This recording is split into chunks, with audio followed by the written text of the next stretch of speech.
આજે તો બીજી કેળમાં જોયું ત્યારે ખબર પડી કે હજી એક લૂમ કેળાની આવવાની છે આપણે. જય વચરાજ મિત્રો અને ગુડ મોર્નિંગ. સવારમાં આપણે નીકળી ગયા છીએ વાડી સાઈડ. અચ્છા. આવી ગયા વાડીએ અને આજે વરસાદી વાતાવરણ છે અને આજે કામ કરવાનું છે આપણે માંડવીમાં પાણી પાવાનું. પાણી ચાલુ કરી દીધું અને આજે માંડવીમાં પાણી પાઈ દેવાનું છે આપણે. તો કોણ સા તીર મારા? અને આપણે આવી ગયા કેળાની લૂમ જોવા. તમે જોઈ લ્યો બાજુમાં હજી એક ડોડો આવી ગયો છે એટલે હજી એક કેળાની લૂમ થાય. અને પછી આપણે થોડીક માંડવી તો ઉપાડી લીધી અને હવે આમાંથી માંડવી તોડીને વાવણિયામાં ભરી લેવાની છે. હાલો તો કરી દઈ માંડવી તોડવાનું ચાલુ. આપણે તો તોડી નાખી. હાલો આ થઈ ગયું.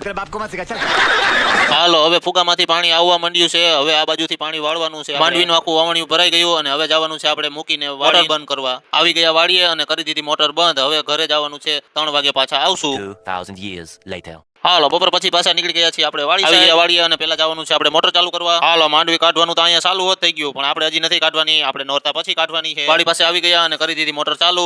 આવી ગયા પાછા વાડીએ અને પાણી હજી ચાલુ જ છે આપણે માંડવીમાં. હજી થોડુંક પાવાનું બાકી છે. હાલો માંડવીના 3 પાટલા રહી ગયા હતા અને લાઈટ વહી ગઈ. હવે કાલ પાછો ધક્કો થાય. મોટર બંધ કરી દીધી અને હવે નીકળશું આપણે ઘર સાઈડ. વિડીયો ગમ્યો હોય તો લાઈક કોમેન્ટ શેર સબસ્ક્રાઇબ કરતા જાજો.